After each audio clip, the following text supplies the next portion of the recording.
Hola a todos los seguidores de quienique.com, sean bienvenidos a una nueva entrega más de historias. En esta oportunidad vamos a entablar una conversación con dos expertos acerca del impacto que ha tenido la anulación del documento de identidad o de la cédula de ciudadanía a cerca de 40.000 colombo-venezolanos a quienes ya se les había otorgado este documento. Es por eso que he decidido invitar a Nicolás Barón González, quien es el coordinador clínica de movilidad humana transfronteriza de la Universidad del Rosario, y también a Andrés Besserer Rayas, quien es doctorando de la Universidad de Nueva York y quien también ha liderado y coordinado este informe llamado Ciudadanía Cancelada, Derechos Arrebatados. Es así como con ellos vamos a entablar y vamos a ir al punto central de este informe, de esta investigación, para conocer cuáles son esas afectaciones, cuáles son esos impactos sobre esta población. Sean bienvenidos. Muchas gracias por aceptar esta invitación y quiero justamente iniciar por ahí, y es entender el contexto en el que la registraduría hace una excepción para poder aceptar nacionalidades de, de venezolanos digamos, como con este nuevo documento que le da una mayor facilidad para aceptar esa nacionalización. ¿Por qué nace esto? Esto es debido al conflicto político, a los conflictos internos que sufría el país. No sé quién quiera arrancar, Andrés, quizás. Bueno, aquí creo que Nicolás sería mejor porque él Ok, bueno. ha llevado muchos casos y conoce muy bien las distintas capas regulatorias que hay en torno al tema. Gracias Andrés. Bueno, Diego, te cuento. Pues nada, no es un secreto que a mediados de 2017, inicios de 2018, inicia un éxodo masivo de migrantes venezolanos hacia Colombia por la crisis institucional, económica, violaciones de derechos humanos de forma sistemática e indiscriminada en Venezuela. Y digamos que en un contexto de movilidad humana transfronteriza existen diferentes tipos de personas. Están las personas migrantes, están las personas que son refugiadas, están las personas que son apátridas o que están en una situación de apatridia, es decir, que no tienen ningún vínculo con un Estado, o pues en últimas, una persona retornada. Acá ocurre una situación bastante particular entre Colombia y Venezuela. Colombia hace unos 30 años, la década de los 80 y de los 90, hubo una crisis también migratoria de colombianos a Venezuela, lo que generó que muchas personas colombianas tuvieran sus hijos en Venezuela. ¿Listo? Entonces, a partir de ahí, 2018, 2019, cuando esas personas que emigraron hacia Venezuela dicen, un momento, acá hay una crisis institucional, económica, social, gravísima para mí, vamos a devolvernos a Colombia, yo tengo la nacionalidad colombiana, se la puedo otorgar a mi hijo sin ningún problema porque es su derecho constitucional. Se lo dan, ¿no? Y en ese trámite para dárselo, este contexto surge un poco porque la Registraduría Nacional del Estado Civil hace unos 5 años más o menos tenía vigente una normatividad que permitía a las personas básicamente acceder a la nacionalidad con un registro extemporáneo. Este registro extemporáneo en su registro civil de nacimiento constaba o que fueran con dos testigos o con los documentos apostillados. ¿Qué documentos tenían que tener apostillados? El acta civil de nacimiento del menor o en ese momento pues de la persona que no era colombiana, pero que sus padres, ya sea su mamá o su papá, eran colombianos, acá de Venezuela, lo tenían que tener apostillado de Venezuela, y pues digamos todo lo referente a pues los documentos de los padres, del hijo, todo esto lo tenía que tener apostillado. Hace 3 años, en el 2020, la registraduría comienza a investigar, digamos, toda esta crisis generó pues muchos problemas sociales en Colombia y la registraduría en el marco de una política pública, de una decisión que ellos mismos sacan, empieza a cancelar y más bien empieza a anular los registros civiles de nacimiento que ya había otorgado a las personas que habían sido reconocidas como colombianas y por consiguiente a cancelar a sus cédulas de ciudadanía, lo que obviamente deja en una desprotección gravísima a las personas. Y esto comienza a surgir a través de unos actos administrativos, de unas resoluciones que yo creo que más allá, Sí. más adelante entraremos, pero este es como el contexto grande de la situación. Justamente, antes de avanzar, sí quisiera preguntarles en qué momento ustedes deciden investigar esto, en qué momento se hace visible para ustedes esta problemática. Bueno, pues yo te lo respondo al menos en los casos, yo sé que igual en el marco del informe, pues Andrés dará una visión un poco más amplia, al menos de los casos, digamos que nosotros desde la Universidad del Rosario, pues nosotros tenemos ya formada la Clínica Jurídica de Movilidad Humana Transfronteriza desde mediados del año 2018, aproximadamente junio de 2018, y desde Que junio es una nosotros nos oficina salimos. especializada en Sí, esta revisión. digamos que es un área de consultorio jurídico. Sí, entonces consultorio jurídico para los estudiantes de derecho es un año ininterrumpido, que es un requisito de grado que tienen que hacer en sus últimos años los estudiantes. Y acá en la universidad, hace 5 años, este año cumple el 5.º, ya estaba constituida esta clínica jurídica y nos han comenzado a llegar este tipo de casos. Nosotros tuvimos muchos patrones similares de cancelación de cédulas y pues ya en relación con el informe creo que el más oportuno para responderte acá ya sería Andrés. Listo, dale, Andrés, continúa. Muchas gracias. Pues yo a inicios del 2022 tuve el gusto de poder participar en actividades de la clínica de la Universidad del Rosario, que como bien dijo Nicolás, es una organización, bueno, sí, es una organización muy importante para la asistencia legal de personas en movilidad humana. Hay otras organizaciones que también brindan servicios de asistencia legal, que son las organizaciones autoras de este informe. Hay otras también que no pudieron participar en la autoría del informe porque simplemente iba a ser demasiado extenso, pero todas ellas se habían percatado de que existía la cancelación de cédulas, la anulación de registro de la cancelación de cédulas, como un problema sistemático y no eran casos aislados. Cuando yo tuve la oportunidad de trabajar con la Universidad del Rosario, me di cuenta que no era un problema estrictamente legal. Si bien tiene un ángulo legal, también era un problema en términos de las consecuencias que tenía sobre la vida de las personas.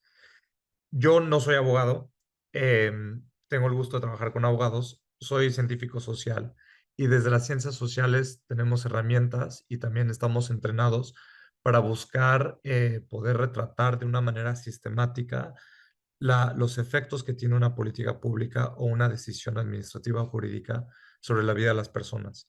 Y me pareció que era muy importante que además de brindar la asistencia legal que ya estaban haciendo, pudiéramos documentar los daños que había generado esta decisión desafortunada de la registraduría de una manera sistemática y organizada y plantearlo en un documento que sirviera en primer lugar como un testimonio para la sociedad colombiana y la sociedad y para las personas colombo-venezolanas, que supieran que no son casos aislados, que supiéramos la magnitud del daño que estaban ocasionando. Y en segundo lugar, que también ayudara a la reflexión sobre cómo tienen que ser las políticas públicas hacia adelante y cuáles son las recomendaciones a partir de entender cuál fue la extensión del daño que ocasionó.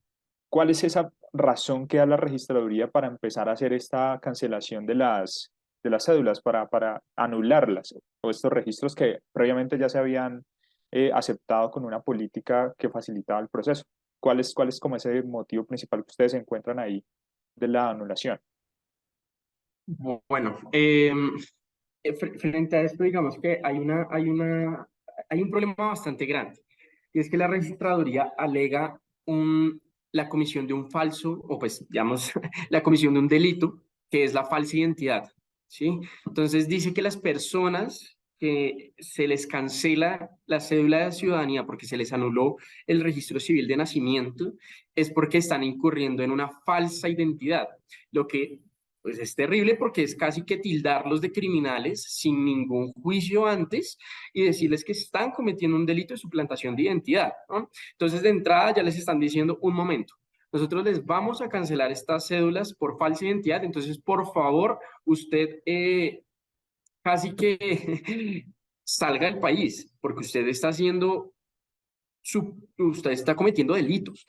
Entonces, digamos que ojalá te pudiera dar una motivación del por qué dicen eso, pero la registraduría, por ser una entidad descentralizar el gobierno, por ser una entidad eh, completamente autónoma, tiene una facultad discrecional, tiene una facultad de que puede tomar las decisiones porque básicamente en su investigación, en todas sus conclusiones, encontraron que esa era la mejor política y estrategia pública que tenían que hacer.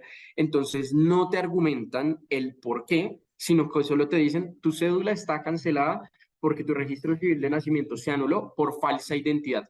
Punto final. Y te nombran un numeral de una ley que las personas que son migrantes, que son retornadas, no tienen conocimiento, pero esa es la ley que dice en qué momento puedes acceder al registro extemporáneo para acceder a la nacionalidad.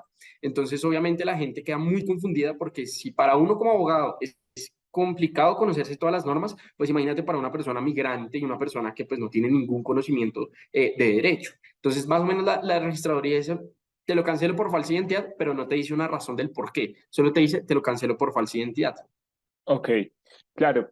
eh, y justamente esto es, digamos, algo contraproducente porque ya se habían otorgado. Es decir, no era algo que se estuviera en trámite, sino que ya era un No, documento otorgado. eso era algo que normalmente, y acá te cuento, Diego, o sea, son cédulas que se habían otorgado apenas comenzó casi la crisis migratoria de Venezuela, porque ¿De qué entonces son número personas, de anulaciones más o menos estamos hablando? estamos hablando de más o menos aproximadamente más de 40.000 personas. Estamos hablando de mucha gente que sacó la registraduría por falsa identidad. Y obviamente, y sé que esto también lo dirá Andrés, pues obviamente nosotros desde consultorio jurídico, mira, yo el año pasado atendimos en consultorio jurídico un total de 950 casos. De esos 950 casos, pues te puedo decir que casi 50 casos eran de cancelación de cédulas. Pero si tú comparas 50 casos con 40.000, pues no es nada. No se alcanza ni al 1% casi. O sea, es un número completamente gigante del cual nosotros no tenemos una forma de actuar si no es a través de este tipo de cosas como es hacer un informe para que la gente se entere. Porque es que si las personas no hacen algo por ellas mismas, pues llegar hasta un abogado a veces es muy complicado. Y desde la posición de Andrés, eh, desde tu experticia en políticas públicas en diferentes países, ¿cómo ves esta toma de decisión de una entidad que, si bien es descentralizada, tiene mucha injerencia dentro del marco de gobierno o desde el lugar donde se hacen las leyes en Colombia, sobre todo con tanta afectación hacia una población concisa? ¿Has visto esto en algunos otros países digamos, cuál es tu visión de esta decisión? Sí, creo que lo primero es que el Estado moderno, en la literatura, en las investigaciones, sabemos que em, tiene que estar regido por procedimientos y por el respeto y la garantía de los derechos. En parte porque el Estado moderno configura muchas de las posibilidades del desarrollo humano. El Estado tiene la capacidad de bloquear o de alentar el potencial humano. Y en los casos en los cuales, como en este, hay una violación sistemática de derechos de garantía de audiencia, por ejemplo, sin la capacidad de que las personas se defiendan o aporten elementos que demuestren que sí tienen la posibilidad de obtener la nacionalidad colombiana, se merma muchísimo el potencial humano. En este caso, digamos, desde la sociología, desde la teoría política, consideramos que la nacionalidad no es un derecho más, sino es un derecho muy particular, porque es el derecho a tener derechos. Es un derecho a partir del cual emanan muchos otros derechos que permiten el libre desarrollo de la persona. Y en el caso de migrantes de retorno, de migrantes retornados, como es este caso, que también ayudan a la reinserción a la sociedad, en la integración. Una de las cosas muy graves que vimos en el informe y que se han visto en otras partes del mundo en donde existe desnacionalización o privación arbitraria de la nacionalidad es que no afecta solamente al individuo, sino que afecta a la unidad familiar, en lo que los sociólogos llaman el efecto derrame. Entonces, si bien son 40.000 cédulas canceladas, son 40.000 familias las que son afectadas, incluyendo hijos, parejas, hermanos, dependientes, quizás los padres de las personas que también dependían de esas personas. Entonces, es una responsabilidad muy grande. Cuando el Estado no actúa conforme a derechos, en realidad es difícil detectar exactamente el alcance que tiene el daño que genera y la merma al potencial humano. ¿Cuáles fueron esas, además de las que estás comentando, Andrés, esas principales afectaciones que tuvieron esta cancelación? ¿Qué encontró el informe en cuanto a afectaciones, ya sea individual o en el núcleo familiar? Claro que sí, muchas gracias. Pues el primero es el daño al derecho a la identidad, que es como un derecho llave. Entonces, por ejemplo, documentamos cómo las personas no podían relacionarse con privados o con el Estado de manera oficial, sin el derecho, sin la capacidad de demostrar, comprobar su identidad. No pudieron firmar contratos de arriendo o acceder a cuentas bancarias, hacer movimientos bancarios de índoles específicas. El siguiente fue el daño económico, que fue muy grave. Muchas de las personas con las que hablamos perdieron el trabajo y fueron expulsadas al mercado laboral informal, sin poder firmar un contrato que tuviera las prestaciones de ley, que tuviera un salario adecuado y conforme a sus capacidades y su nivel educativo, por ejemplo. También hubo un daño económico en el sentido de la pérdida de ahorros y también en el gasto que las personas tuvieron que hacer para visitar distintas oficinas de la registraduría, en donde recibieron información muchas veces parcial, equivocada, o incluso donde no recibían información a pesar de viajar a veces largas distancias. Hubo un efecto, un daño psicológico. Las personas relataron grados muy altos de ansiedad generalizada, además de que les aplicamos un cuestionario que permitía detectar si había una autopercepción de ansiedad generalizada y fue muy alta. Hubo un daño al proceso de integración, como ya mencioné. En el caso de personas que fueron, por ejemplo, requisadas por la policía, digamos, no había fue una requisa, digamos, como las que suceden en las calles de Bogotá, en un puente peatonal. Tenemos casos de personas que terminaron en una unidad de detención, en una URI, durante 36 horas, muchas veces sufriendo maltratos al interior. Entonces hubo también un daño físico, que te imaginarás el trauma que después resultó en estas personas que buscaban evitar a la policía, no porque ellos hubieran cometido ningún delito, sino porque sentían que tenían esa fragilidad, que eran muy vulnerables.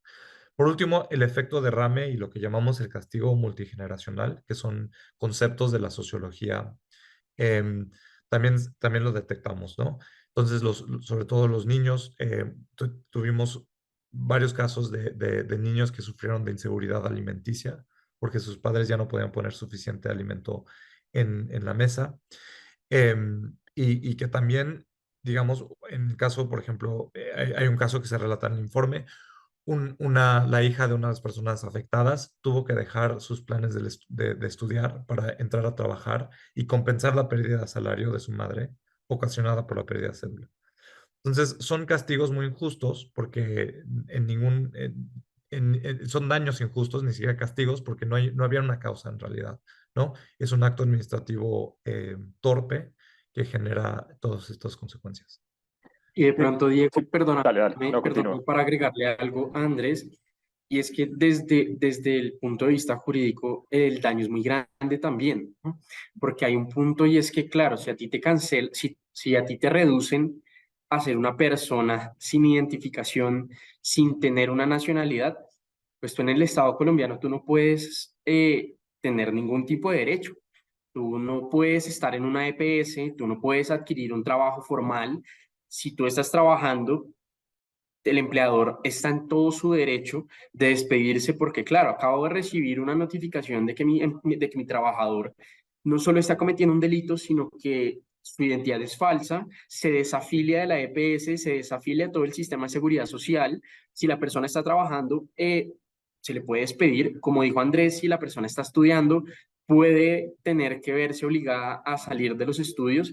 Y esto no es solo frente un daño a la persona misma, sino qué pasa cuando estos daños se ocurren a las personas que son cabezas de familia, que son madres o padres que tienen que sustentar a sus hijos y que por esta falta de trabajo pues ya no le pueden dar el mínimo vital o el sustento a sus casas. Entonces el daño no solo encontramos que se dio y normalmente no solo se da en este tipo de casos desde consultorio jurídico a la persona a la que le cancelan la cédula, sino también los efectos transgreden hacia sus familiares, hacia su núcleo familiar, hacia su pareja. Es un efecto que uno puede llegar a llamarlo como una vulneración de derechos en cascada. Te vulneran el derecho a la nacionalidad y desde la nacionalidad e identificación se te vulnera el resto: salud, educación, seguridad social, trabajo mínimo vital, todo, absolutamente todo. Desde el punto de vista jurídico o legal, ¿qué hay por hacer? Bueno, yo te cuento muy rápidamente qué acciones legales pues nosotros desde consultorio tratamos.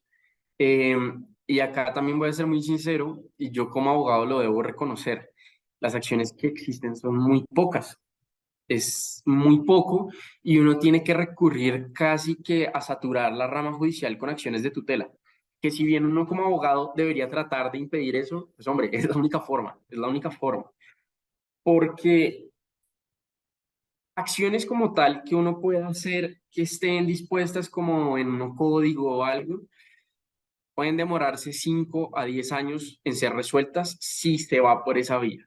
Y si se va por esa vía, es muy complicado que igual de todas formas para una persona que está en esta situación espere 5 años a ser resuelta. Entonces uno se va por la tutela que tiene una inmediatez casi de respuesta de 10 días hábiles por un juez de la República, sea quien sea, y el juez por lo general termina amparando estos derechos. Casi que el 98% de los casos que nosotros hemos llevado en consultorio se han resuelto de esa forma, y este 98% ha salido de forma favorable por parte de un juez. Entonces, pues digamos que obviamente desde lo jurídico, ¿qué Qué hay por pena, hacer? qué pena, yo hago una Dime. interrupción ahí. Es que resulte favorable es que le devuelven la cédula o... Sí, nada más. O sea, digamos que para allá voy. Es que también la única forma en la cual se puede ayudar, y esa es mi cuestión siempre, día a día de estos casos, es que a ti no te van a reparar integralmente. ¿Sí? A ti no te van a devolver la plata que tú perdiste por los 3 años que no estuviste trabajando porque te despidieron por una cédula cancelada. A ti no te van a devolver los 3 años de vida de tu hijo desde que estaba estudiando. A ti no te van a devolver lo del seguro médico. No, lo único que van a hacer es: tome su cédula otra vez vigente. Y es más, muchas veces ni se las devuelven en físico, sino que las personas tienen que volver a hacer el trámite de solicitar un duplicado o de solicitar la contraseña, y mientras tanto, pues igual siguen teniendo una contraseña que pues no es lo mismo que una cédula en ese momento. Pero entonces, para efectos, digamos, ya prácticos de qué podemos hacer, pues primero, y creo que voy a enlazar la última pregunta que nos hiciste: ¿para qué va el informe? ¿Para dónde va el informe? ¿Y cuál es un poco la finalidad del informe desde lo jurídico?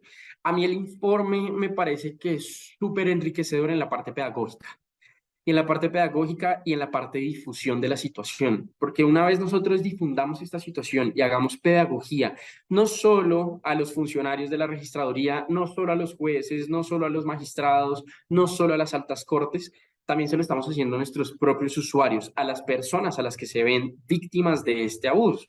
Sí, nada más muy rápidamente quisiera ahondar en algo que dijo Nicolás, que creo que es muy importante, y es que la Corte Constitucional, hasta donde tengo entendido, sin ser, no soy colombiano, no tengo el gusto de ser colombiano y no tengo el gusto de conocer a profundidad el entramado jurídico, pero me parece que sí es un órgano que eventualmente, si de llegar a un caso, podría resolver, digamos, atender el problema raíz, que es la anulación masiva de registros civiles, y no quedarse como la tutela de derechos en los casos individuales de las personas que presentan el recurso. O sea, la Corte Constitucional sí puede, digamos, es una diferencia cualitativa. Yo creo que son tres cosas idealmente que deberían suceder. Uno es la restitución de las cédulas, la reposición, de una manera amigable a los usuarios ya afectados, no imponerles un segundo costo, digamos, en la restitución. Un análisis de deslinde responsabilidades, cómo es que sucedió esto, quién fue la persona encargada de tomar estas malas decisiones o quién fue la persona que tenía que haber hecho un control de calidad jurídica sobre el procedimiento y que no lo hizo, por ejemplo. Y la tercera es las garantías de no repetición. ¿Qué procedimientos va a tomar la registraduría, la sociedad colombiana de manera más generalizada para que no vuelva a suceder?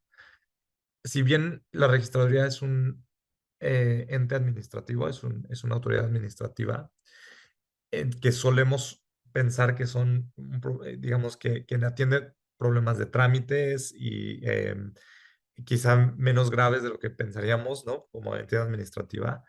Tiene un poder enorme sobre la vida de las personas si lo ejerce de manera no responsable y sin tomar en cuenta la estructura de los derechos y las garantías. Bueno, y es así como llegamos al final de esta conversación. Si ustedes tienen algún comentario, lo pueden dejar en la caja destinada para esta acción. Y también, si quieren conocer más historias, si quieren conocer más información, lo pueden hacer a través de quienique.com. Muchas gracias.